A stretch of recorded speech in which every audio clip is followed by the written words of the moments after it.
I know the title is a bit clickbaity, but that's the point. Because the issue seems small now, but if it gets out of hand, it could get really bad. I've been on the Roblox platform for over 13 years at this point, or just about 13 years. And what I can tell you is that Roblox now, it's far from where it used to be. Now, when I say this, I'm not only talking about creativity, but I'm also talking about how games are more about profit than fun. And there is one very popular method that is used throughout all of these games that make them a stupid amount of money. And that one thing is RNG. Now, when I say this, I'm not talking about Souls RNG or RNG games, although they are part of this conversation. I'm mostly talking about random generated numbers. Wait, no, that's RGN. Random number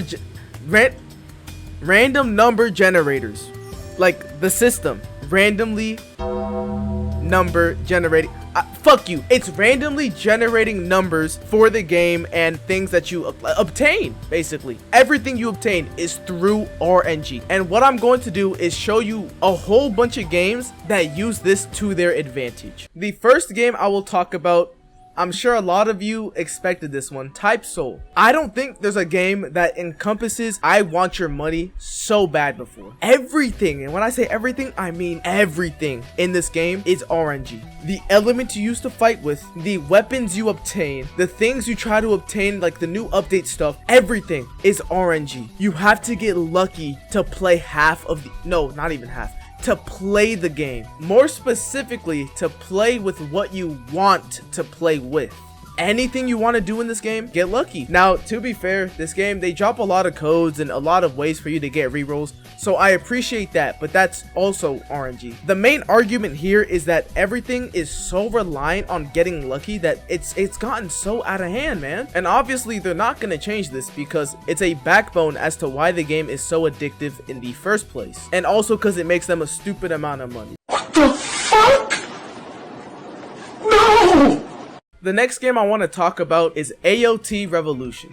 Unlike Type Soul, however, this game's actually pretty good. I will give it its flowers, considering how long it probably took these devs to actually make this game. But also, unlike Type Soul, the gameplay is very repetitive. So how does this game manage to keep tens of thousands of players online every day? Well, you already know the answer, but the way they use it in this game is just downright disgusting. For the first example, clans. Clans are obtained through getting lucky. You have spins that you have to use, and you can gain these spins by obtaining gems. So you just get gems by completing achievements or your quests, or just by getting a high kill streak. Sounds fair, right? You're being rewarded for playing the game. Look at the rates. Look at the rates. Look at. Yeah, good luck getting anything above epic, honestly. Thankfully, there is one thing that's really saving this game right now in this category, and that's the fact that they have pity, okay? A lot of these games don't have pity, like Project Slayers. Fuck you, Project Slayers, for not having pity, by the way. I fucking hate you guys. But I got Commodore, so I'll take the apology. Anyways, there's pity, so you can get a guaranteed epic, maybe even legendary on your pity, because it's epic plus, right? But there's also another problem, a highly illegal one. Over the last couple days, I have been keeping an eye on this game's community through some YouTubers, and I have learned recently through a drama video that these devs are scamming some of y'all. Allegedly scamming some of y'all. And it's mostly due to how they handle exploiters in their game. OTR allegedly has illegal gambling in it. Let me explain. There's shadow banning, where if you get shadow banned, you're no longer able to get legendary plus drops. The issue with that is it still displays that you can get them when you preview a crate. So that is dishonest rates, which is illegal. People are paying Robux for these items, so you're paying IRL money, except you can't get the drop. If you didn't know, basically what happens is that if you are caught exploiting by this bot they coded, you aren't banned, but instead you are shadow banned. Now the scamming part comes from people being false banned, allegedly. Basically what's going on is that innocent people are being flagged by the bot, and now they literally cannot get anything legendary or higher. That's the shadow ban in place for AOTR. Because guess what? They benefit more from you thinking you're gonna get something than you just being wiped off the game. Just another example that they're getting to y'all's head with this gambling shit. Y'all gotta get off this, bro. Now I'm gonna be finally talking about RNG games. I'm not gonna talk too much about these because there's not really shit to talk about when it comes to these games, but just know they are quite literally the embodiment of RNG. I mean, it's in the name. What do you expect when you log on to one of these? You sit there, you click a button, and you get a high number.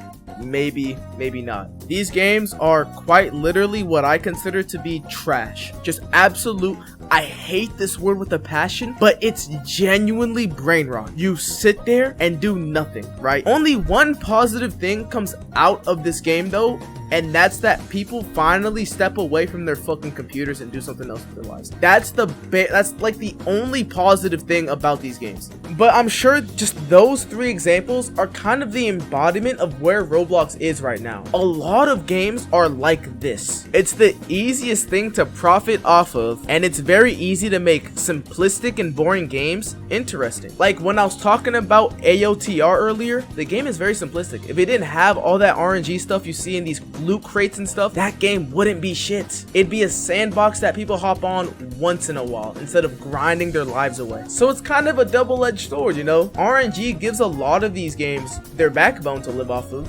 but also create this unhealthy addiction within people with gambling. You could yap in your ear for like who knows how long just talking about gambling. I'm not that guy though. I'm not that educated on that like human psychology shit. I'm not gonna get into that. But I don't want to end the video without saying this. But dopamine is very strong, and this whole RNG stuff, it's not new to the platform. I'm just saying like it's getting a lot worse now than before. I remember the days back when I would play games and I'd play and unlock things, you know, step by step. I wouldn't pray that I get something I want, I just get it. And that's what I think Roblox needs more of. Look at let's say Phantom Forces. You have to play the game a lot, yes, but you play, unlock, and play. You don't play, pray you unlock something, and then you don't get it and you have to keep playing until you unlock it, and just creates this dangerous loop. You just have fun. You don't start raging at the keyboard because you played the game for 12 hours and didn't get what you want. So to end off the video, what I'm saying is that we need more games that aren't so centered around RNG. Games with creativity and ways to unlock things in a fun way. I'm not saying RNG games have no place on the platform. I just think we need less of them. Anyways,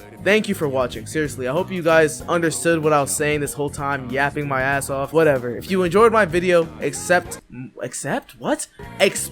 more like this from me. Anyways, have a good day or night wherever you live and at whatever time you're watching this. And if you'd like to tell me what you think, you let me know right now in the comments below. I read all of them. And with that, I'll see y'all in the next video.